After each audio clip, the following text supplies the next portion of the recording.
some things that help that gastrointestinal system, the 5 R's with that. So we want to remove, replace, repair, repopulate, and rebalance. So with that, we want to start with remove. Now, our gastrointestinal system can be affected by many things, and parasites, a lot of people are like, well, you know, you got to go to the jungles of Africa or India to get parasites. You can get parasites right here in Florida, New York, all over the place. It's very rare for me to find someone that doesn't have parasitic issues when we do our biofeedback testing at Hippocrates. Extremely rare. So most of us will have these guys hanging out, and when they get to be a problem, they can affect many parts of our gastrointestinal system. They can even affect other parts. There's been people, parasites in the eye, on the skin, all kinds of things. So there's different parasite cleanses out there. We have one at Hippocrates. One of the top ones around is from the parasitology lab out of Arizona. It's called Freedom Cleanse Restore, and that one really helps knock them out. And of course there's medications if you need it too, but I'm talking about herbals here. So bad bacteria we can get from many things, from eating that, and these things really thrive when we're doing high sugars and things like that, and it's going to really make that proliferate. And also when we're not keeping our good flora strong with things like the probiotic use as well. Candida is a fungal overgrowth, and we also see a lot of that too at Hippocrates as well. And definitely the sugars are going to feed that. A weakened immune system is going to feed that. Vinegar is not great as well for that. So these things can also create foggy thoughts, and also a host of other things, lethargia, low energy. Allergies and food sensitivities as well. Now that's a big one too. And a lot of us, it doesn't have to be an allergy where, you know, I can't breathe, but you could have a food sensitivity that every time you take it's creating a reaction. Now there's different tests out there you can do, but one's by immunolabs. They're one of the better labs you could do. But if you don't want to use a lab, you can do some basic tests for yourself. There's the Cocos Pulse test, and with that, you test your pulse before you take a meal for about 30 seconds to a minute. You write that number down. You eat your meal. Then 15 minutes later, you retest your pulse. If your pulse has gone 15 beats or higher than your baseline, that means there's an allergen in that meal that you're eating. If your pulse has increased 10 to 15 beats higher, there's a potential allergen. And if it's below that, normally you're pretty good at that point. So then you can really deduct what's in my food. Is there something I can do about it? Maybe go on a mono diet, meaning just eating one food, seeing if there's an allergen to that. And a lot of times we actually crave those foods we're allergic to, because they give us a little bit of a bump of energy, because our immune system is fighting them and it's creating a reaction, and that makes an effect on our body, and we're like, wow, that feels good. And we take more of that, we want more of it, and it's affecting our immune system more and more. So we have to really watch these things. Mold we can definitely get here in Florida, can definitely be a biggie in many ways. Inflammation we can get from many things, and definitely want to reduce that fire a bit. And we use things like curcumin or turmeric's a great anti-inflammatory that helps block all inflammatory pathways as well. There's certain blue-green algae that will help with that too. And then we were talking a little bit about that mucoid plaque, or that waste that can build up in our system, especially when we're chronically dehydrated. And mucoid plaque, some of the bigger culprits of that would be things like dairy use, long-term use of dairy, long-term use of the heat-treated proteins, animal products. We have to be careful these days too, because the dairy, if you look at some of the countries that take in the most dairy, highest levels of osteoporosis as well, and also acidic as well, so it's actually leaching calcium from our bones.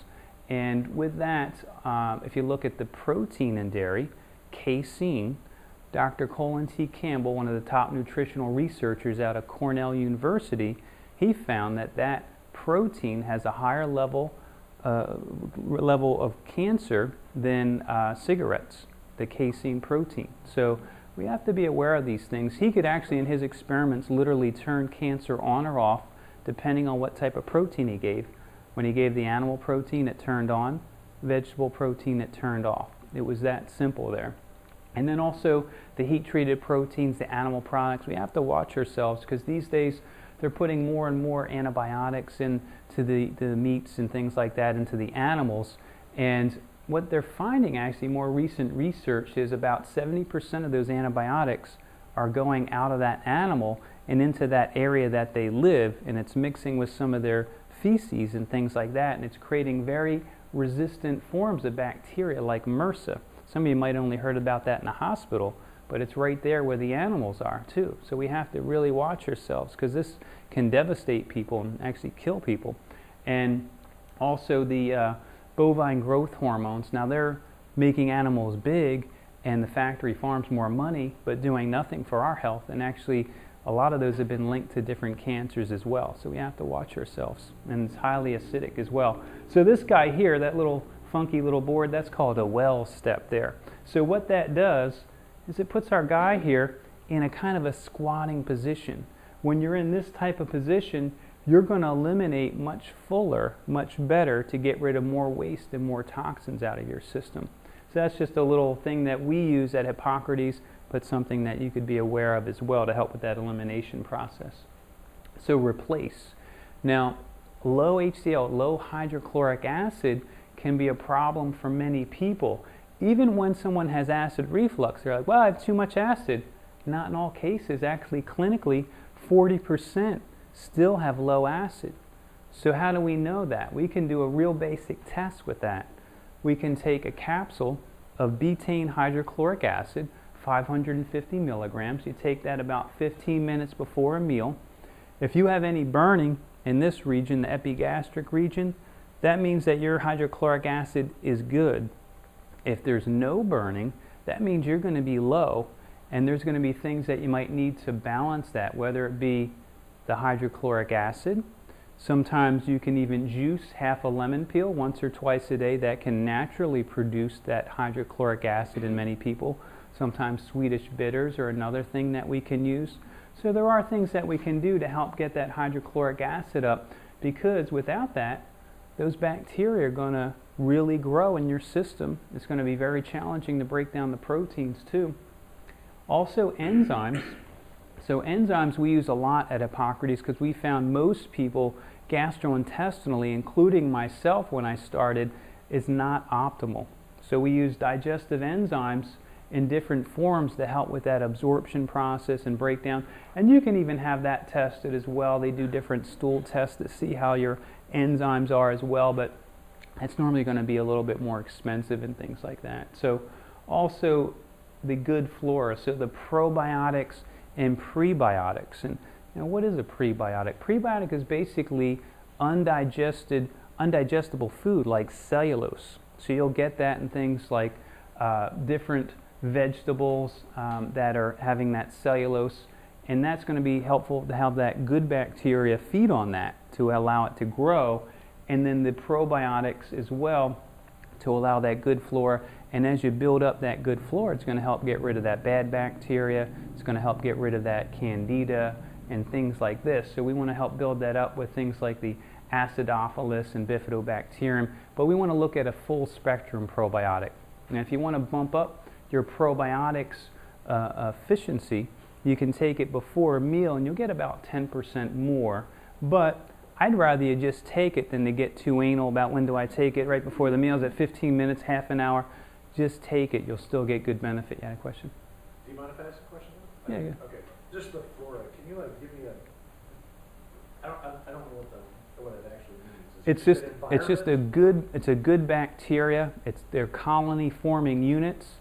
If somebody has a gastrointestinal issue, so like a colitis or Crohn's or IBS, things like that, you want to be doing at least a good 50 billion good flora to really help populate that system. It's almost like the mixture in there. It's not like a lining or something for it. It's just like a. Yeah, it's just a capsule that would have that good flora that you can build it up. Mm-hmm.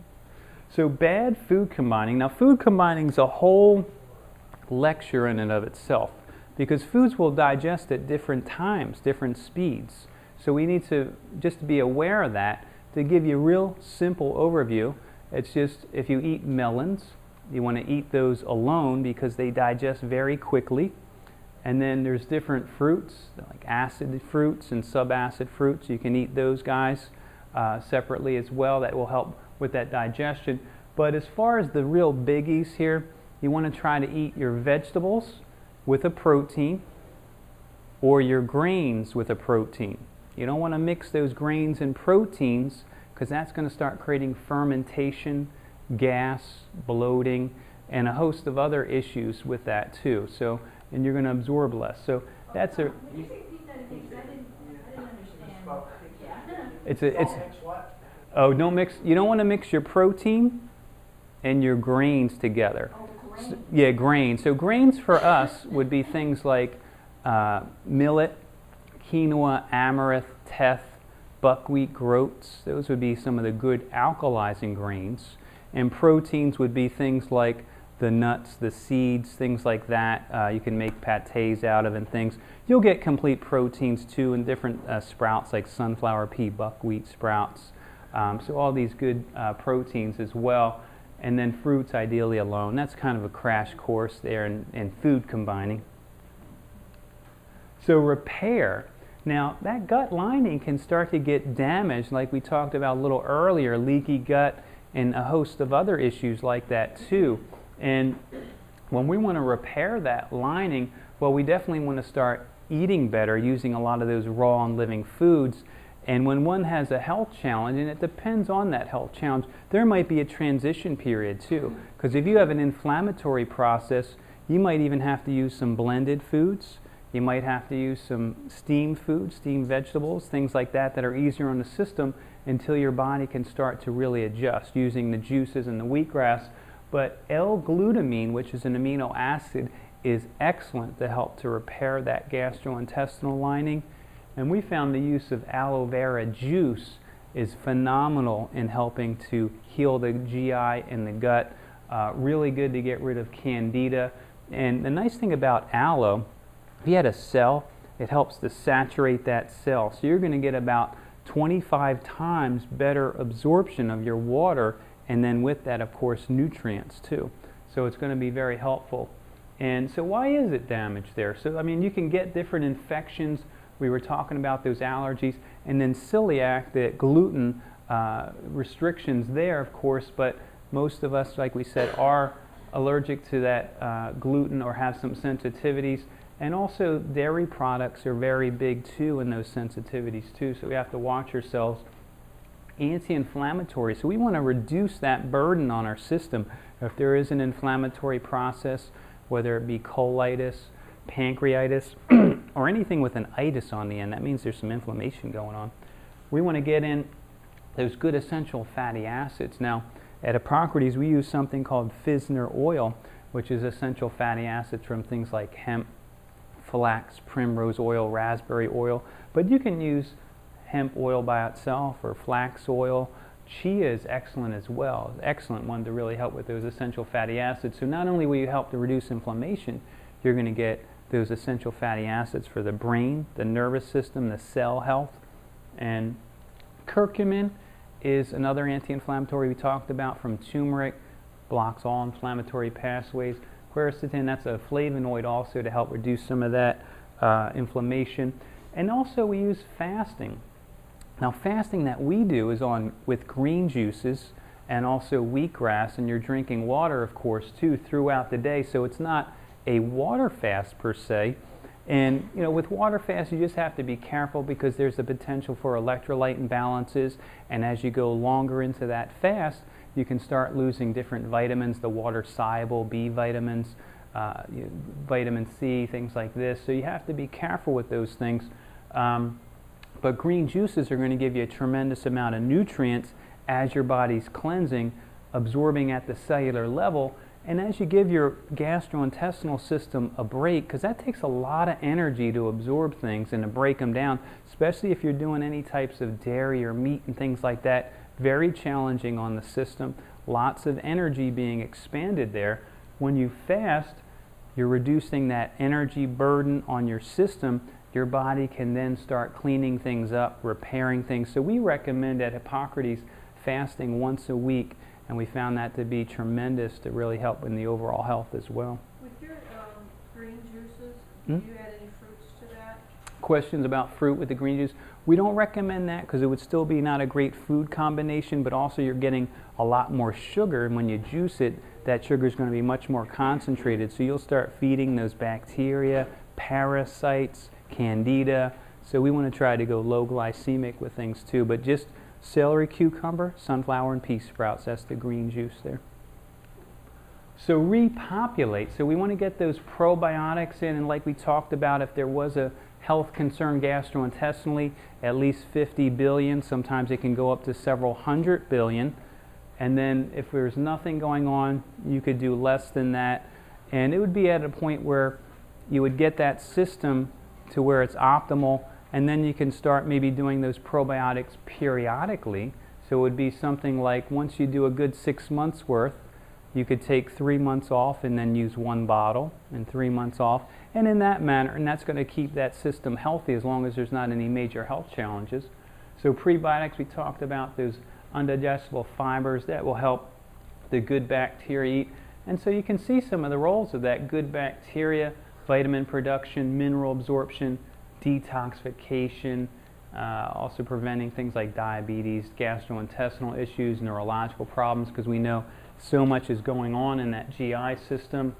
And with that, your microbiota plays a large role in the metabolism of sugar, refined carbohydrates. The junk foods can cause that bacteria to release those endotoxins, which drive the inflammation and other metabolic changes, result in production of insulin, increased appetite, increased fat storage. And so that's part of where that pathway can start going towards insulin resistance or even diabetes when we start doing these things. And rebalance, and a good part of that deals with our mind and body, because that's definitely going to affect that. Our emotions are affected. At Hippocrates, there's a different organ massage that we use, a Chinese massage called Qine Song, and they massage the different organs of the gastrointestinal system, and people find great releases in their emotional states when they do that, really flooding of emotions with that.